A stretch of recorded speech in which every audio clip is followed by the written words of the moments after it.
Hey Talkhouse listeners, it's Josh Modell, and today I've got yet another new introduction to the Talkhouse Podcast Network just for you.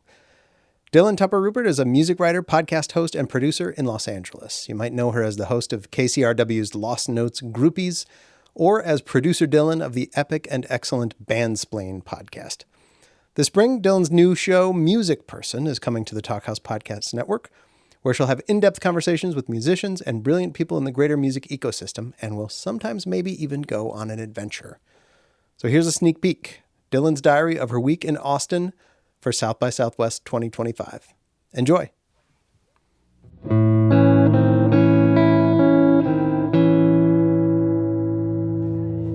At the top of every year, every individual in the music industry looks at their aging face in the mirror and asks themselves, do I do South by Southwest again this year?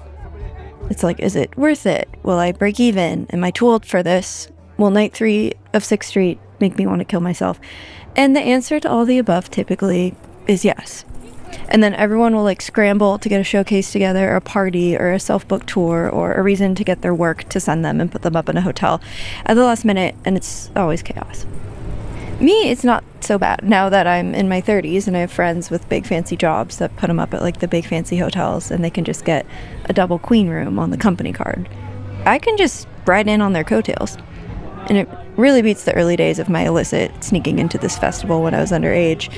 I don't remember where I slept. I couldn't tell you. I just remember it was a floor. But it's, always like I say, you're either riding the coattails of commerce or you're the asshole wearing the jacket. So at this point, you might be asking, which one are you, Dylan? And also, why are you here? Austin is the soup. South by Southwest is the container. And me, with this little task cam, is the spoon bitch. I am spoon woman. I just thought it would be fun to come and stir the pot, if I'm going to be honest with you. But in all seriousness, you might remember that last year there was this really last-minute boycott of the official festival due to this absolutely shockingly blatant top-tier sponsorship from the U.S. Army, which would be insane in any other year, but the fact it was happening in the year that the U.S. Army was enabling and funding a genocide in Palestine was just hard to wrap the mind around. A lot of artists dropped out of the official festival in protest, and honestly, that benefited me as someone who is an LA producer and music journalist who came to host an unofficial party, and suddenly we had a lot more bands that wanted to play. It also underscored just how large the universe of the unofficial programming is outside of South by Southwest. I'm talking about the satellite day parties and unofficial showcases that are put on by, music magazines and indie labels and management companies and whatever the year's random craft food or beverage company du jour is, which for this year, twice in a row, pickles.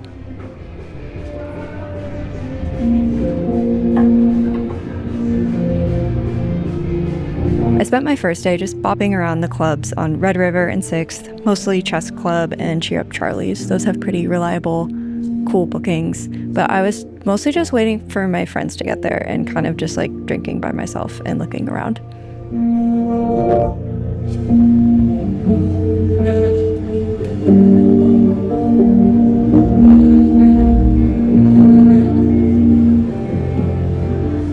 There's all these different ways to do South by, and a lot of folks come in and they have to have a work energy about it, and they have an agenda, and they have to see so-and-so at Pace at 2:15, and they have to jet over to Hotel Vegas at 4:25, and then go to a mixer at 6, and then blah, blah, blah. And then you have the band schedules where there's 3 or 4 showcases in a day across town, and it's chaos. It's exhausting, but it's also very easy for me to say because I'm not set on an A&R mission or Lincoln Build mandate from some overlord. But I'm just here as a music person, and it can still be really fun and spontaneous. The thing is that I'm 32 and I've been a part of different music scenes for 2 decades now. And I'll say about half of that was spent in very unserious, stupid drug party scenes. And the rest was either in LA or Seattle, where the scenes were either cynical and ambitious, or cynical and very much not ambitious, very much on purpose. And now that I'm just old enough to know what I love and what I don't care that much about, I just go into this shit with like an open heart, and I run headfirst into whatever just looks great and nice and fun. And it's kind of been to my surprise the last couple of years that South by is still kind of like a fertile place for that.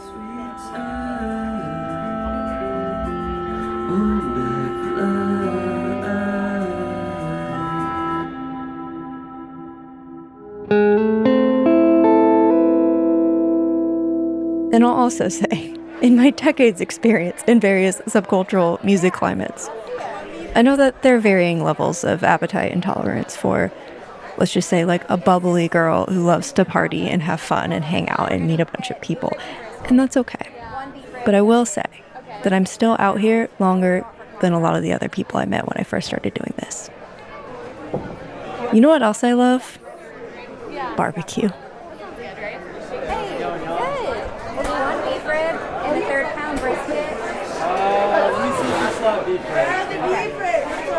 I grew up in the Seattle music scene, but I was born originally in Kansas City, and barbecue culture and barbecue home cooking is very serious in the Kansas side of my family.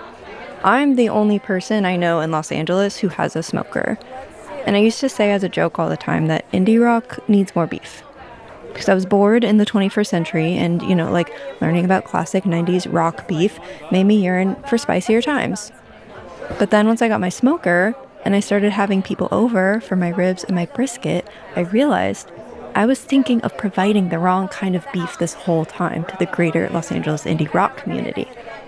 I realized these anemic vegetarians just needed some red meat in their bloodstream, and now that is the beef that I provide in the music world.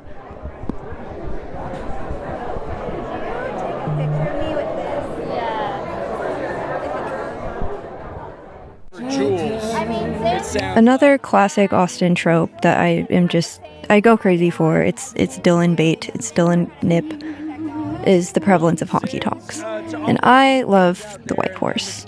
Me and my spirited Australian associate, Georgia Mack, who you may know from the Melbourne band Camp Cope, last year, I'm pretty sure we shut down the White Horse 4 nights in a row. I didn't expect this year to be any different, so I just headed there night 1. And I found this really cool looking trio standing against the wall. I learned it was this guy Dale and a couple members of the New York band TVOD. And I felt like, you know, we're all just out here hoping to get signed or sponsored or funded in some way. I mean, maybe not, I don't know. Getting hit by a robot car, and that is your retirement plan. And I thought I'd just start asking people, like, what opportunities, you know, financial, business-wise, do you see for yourself here at South by Southwest? Not dead, folks. I know a lot of stuff is really in a mess right now, but listen, there's one way to still pull yourself up by the bootstraps, and that's that them bootstraps are on the back of a lime scooter, like my friend Michael said, swinging onto Comal Street, pulling an illegal left turn after a few too many drinks, and then a Waymo hits you right there.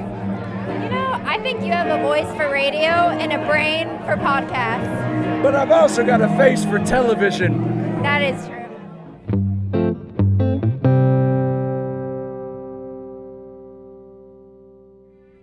Oh, good God almighty. I think, like, chemically speaking, when you get, like, twirled around and flipped upside down, I think that the tequila settles differently in your cellular structure, creating a sort of compounded effect. That's the only thing that can explain how I feel this morning, and not the bar tab I had at White Horse and how many ranch waters I had. But I think it has something to do with the molecular structure of tequila and my personal cells getting flipped upside down and twirled on the dance floor by, I believe, 4 different and very varied gentlemen. Anyway, I'm throwing a party today. It's 11:15. It starts in like 45 minutes or something. It's gonna be a hot one. once again at this fancy hotel where my very responsible, accomplished, and successful friend is off to her big day launching a major project. And I was just sleeping face down with like one leg at a 45-degree angle. No, sorry, a 90-degree angle. That's what a right angle is, right? Well, she got ready to go be a member of society. But I'm a member of something else.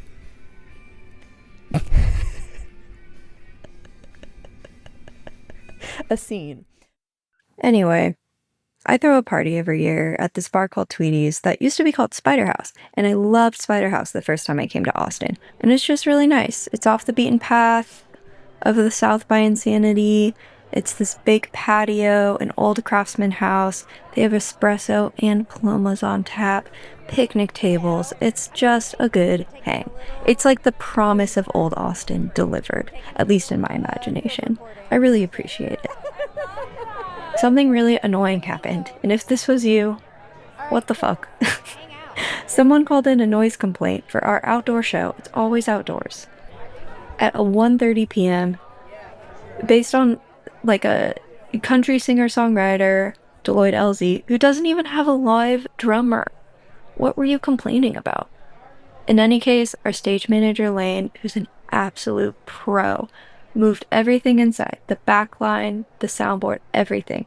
And we turned it into an inside living room show, which also just felt so good and nice. So I decided to walk inside and catch some of Benet's set, and I really liked it. Here's a little bit of it.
My friend Georgia and I walked into, there's like a little vegan bakery out back behind Tweety's called Zucchini Kill.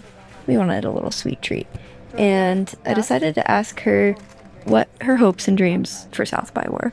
I hope to play some really nice shows and do a great job and make friends and get as many boyfriends as possible. Thank you. Do I need to eat this with a spoon? I got a fork for you. Ah! Thank you.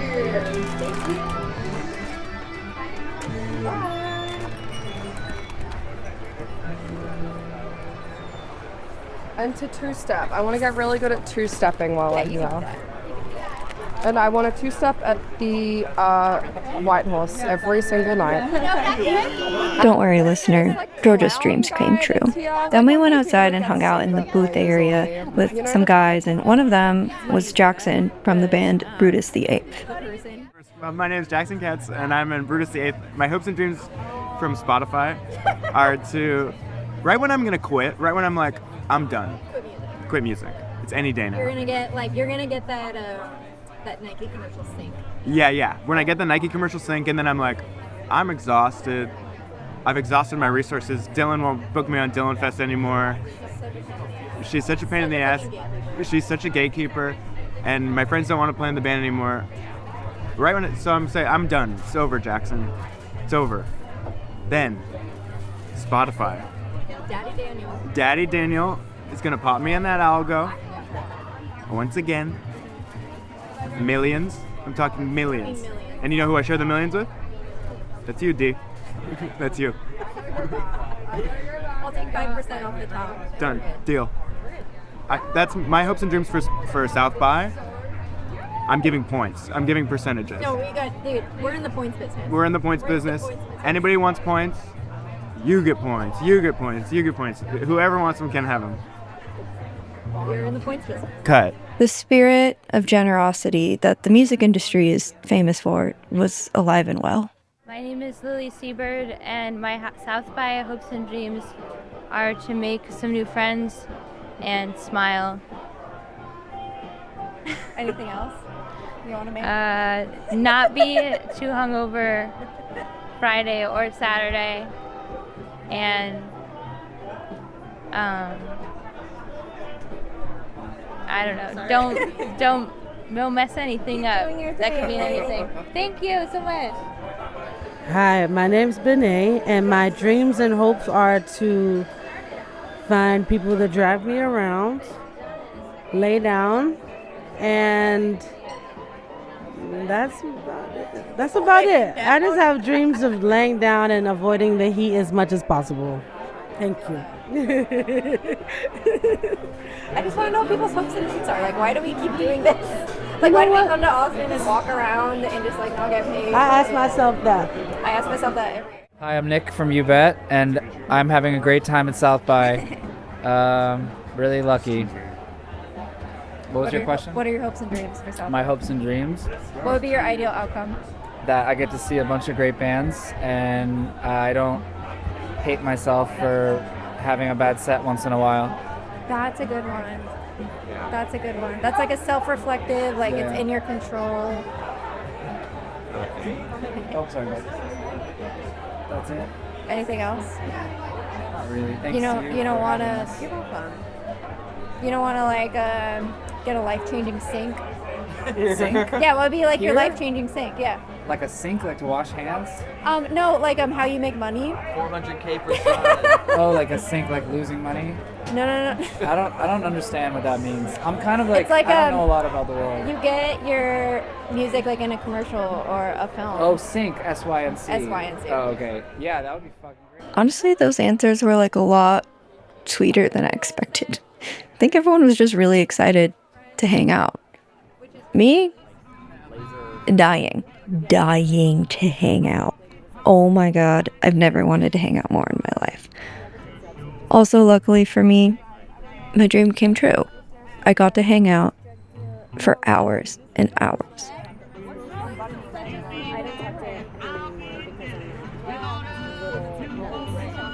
After my party, I met up with my buddy Frank, who runs that label, Dear Life Records, and he was tailgating with some pals outside Sandy's, which is a drive-thru that's right across from the Colorado River, and we just got milkshakes and burgers and fries, and we drank hard seltzers on top of a truck bed cover, and just hung out and met new people who were there for their documentaries and their film screenings, and we just had a really nice time. And that's Frank's laugh in the background that's really dominant and silly. Shout out Frank's laugh. Frank not only has great taste and runs a lovely independent label, but he also, little known fact, is a scholar of antiquity as well. Dude, whoever came up with hanging out and having fun is a genius. Yeah, seriously. Was it the Romans? I think it was the Greeks, actually.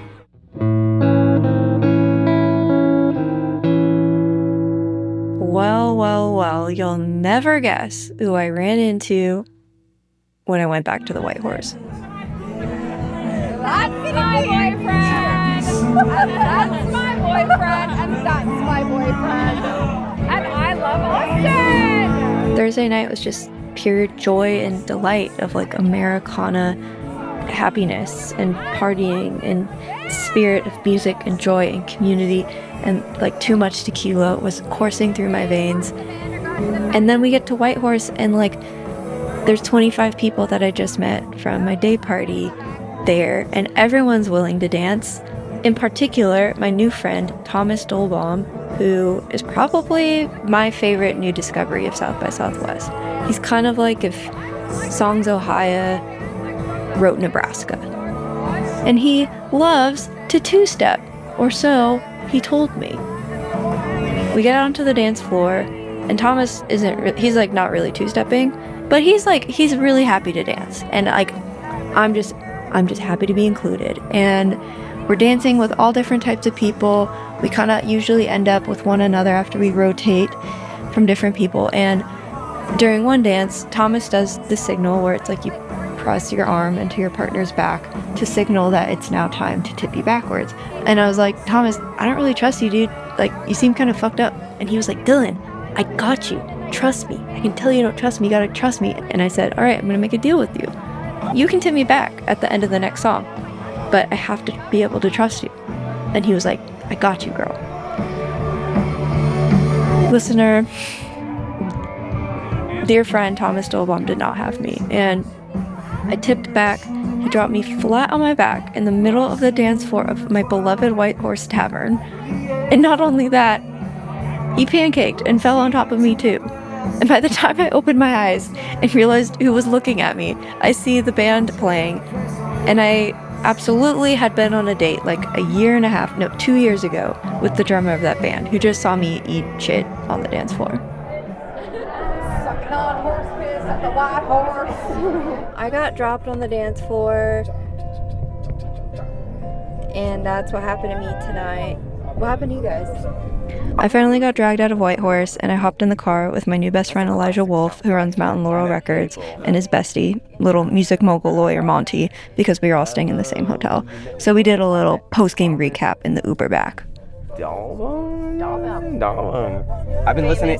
Dropper of me. Yeah, famous dropper of you. I listened to his record like 4 days ago. Great record. It was sent to me, and I was Bad dancer. Great record, bad dancer.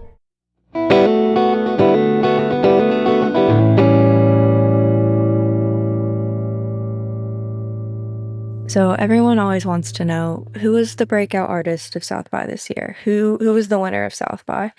For me, I think it was either Thomas Dolbaum, maybe Brennan Weddle, Dutch Interior, pretty good. I've already loved Lily Seabird a long time, but Lily Seabird really emerged. Benet was fantastic, but if I had to choose one above all the others, it would probably be these really large wind chimes at the Lady Bird Johnson Wildflower Preserve.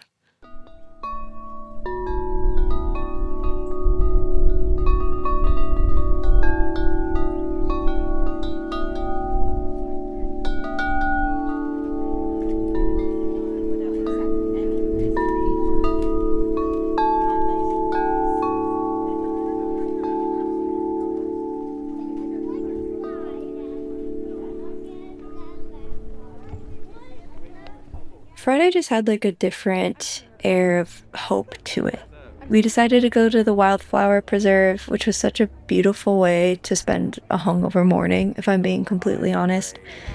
And there were murmurs all week about whether or not I might be able to go out, not to Luck Reunion, but the show the following day that Waxahachie booked at Luck, which is Willie Nelson's ranch out in Spicewood. It's about 45 minutes to an hour away from Austin.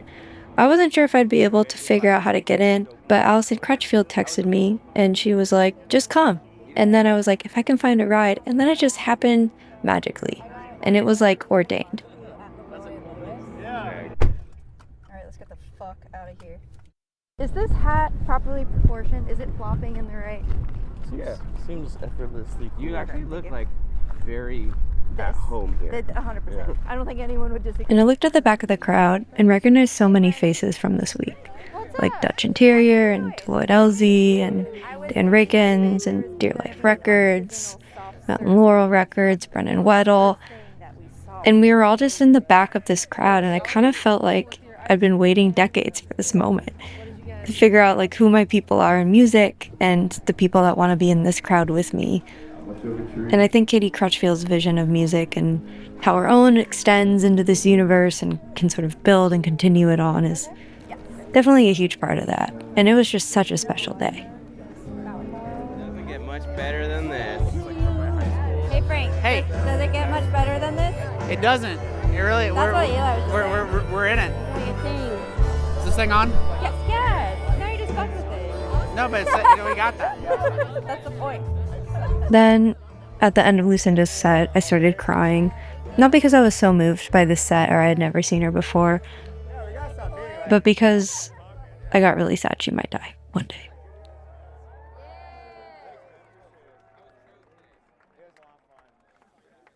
Then something terrible and tragic happened, and that's that my ride back decided that we had to leave during Waxahachie's set. It was very sad for me. So we walked back to the van, and my friend's spicy little new romance, well, they showed us how they had this really cool party trick where they could pee standing up. So that was really cool. Then I was kind of in this funny situation where I was like in this van for an hour with these two lovebirds in the front seat. And me, I was in like the middle row next to this guy who broke my heart really brutally like a year and a half ago. Anyway, I got over him a long time ago, but it was kind of like the hurt part kind of just lingered, but whatever. The ride was fine. It was honestly kind of fun. It was actually really nice to remember like how much funnier I am than that guy anyway. Coming back from Luck was a mistake. I felt like I only had one ride back without really doing some hustling that I wasn't prepared to do, and I'm just like back in downtown Austin feeling so sad. Why did I leave the garden? It's nice to hear the grackles outside the Wendy's.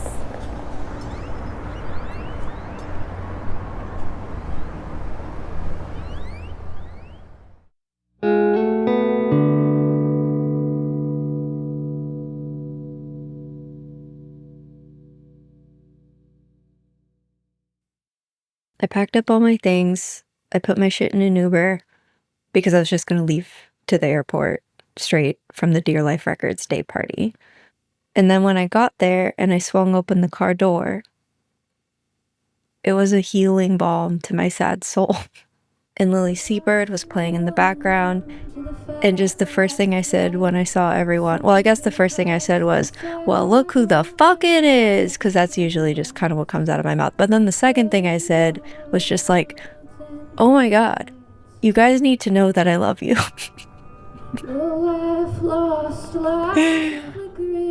And I walked in and watched Lily play, and it's just where I needed to be at that moment. The candle was burned out and lost beneath the sun. I love Lily's music because she's 26. She's 6 years younger than me. But a lot of her songs, honestly, maybe most of them, grapple with the death of friends and grief and the preciousness of freaky little souls running into them in your art world. And when I'm at something like this, in the backyard of an art space with nothing commercial about it, it feels like a safe place to remember all that. Because that's the kind of year I had before I came here and partied and made friends and got really happy again. It was natural disasters and friends dying, and it was just life. And when you lose friends, the joy of making ones like this is just even more ecstatic. It was such a fun fucking day. It was hard seltzers and Frito pies and stupid group pictures on this cut down stump, and loose dogs were running around. And it was more friend hugs than my body's accustomed to. And we all sat under an eerie sun that got all red because of wildfire smoke that blew in from the hill country fires. I was the only one that recognized it as wildfire smoke, being the only one from California hanging out in this crew.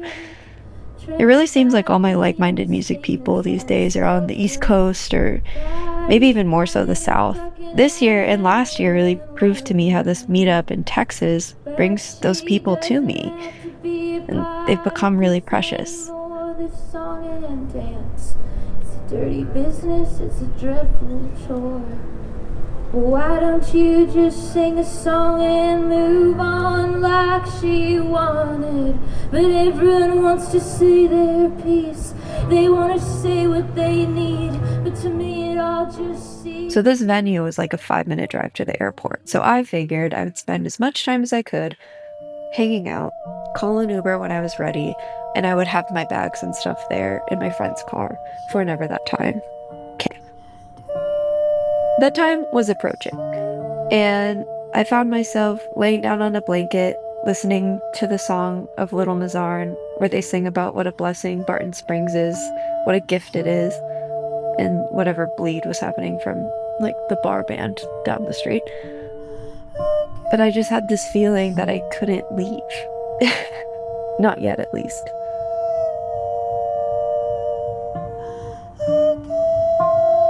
I wanted to go to Barton Springs tomorrow, and I wanted to get burgers again tonight. And I wanted to see everyone's sets, and I wanted to see what other shit I could get up to. And yeah, fuck, maybe I wanted to go to Whitehorse again. So I went around to Graham and Elijah and all my other friends that were there, and I was like, do you guys think I should change my flight? And everyone wanted to give me a reasonable answer, which, if you know me, that's never the answer I'm looking for. I want the maximum good time answer. I want the return on investment to me is, are we going to have just one more beautiful moment? Then yes, let's go. I started crying a little bit, and I think everyone else started crying a little bit too when I said that I had to go to the airport. But maybe that was just everyone looked like they were crying in their eyeballs because I had tears in my eyeballs. But I'm just going to think that everyone else was crying while I was saying goodbye. But then I saved the day by changing my flight. And then we all walked to get burgers. And I was happy again. Singing in the choir, you can always come home to Lonesome Dove. You can always come home.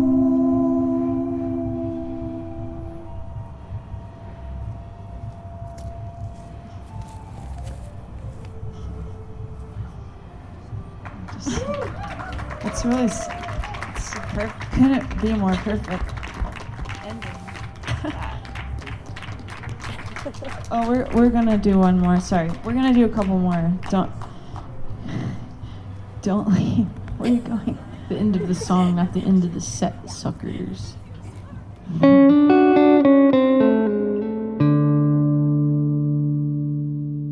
I can't really speak for the official festival happening downtown, but on the little circuit I was on, there's just I don't know, not just like a sweetness to this year, because that undercuts what it was, but I think like a sense of purpose that felt very shared and uniting. I think there was like a very open awareness of the hostilities of our time, and also the fragility of our musical ecosystem. It felt like there wasn't like a defeatism or a stiff resistance, but rather just, we're gonna do something else. And maybe even a stronger current of like, we have to do this anyway. So when people are like, is it worth it to go? Like, what do you get from it? I'm like, what do you mean? Do you mean the festival? I don't know, I like barely even thought about the festival. I find a lot to love about Austin, but I'd go anywhere really where I could just see my music people again. And then when people are like, so are you gonna do it again next year?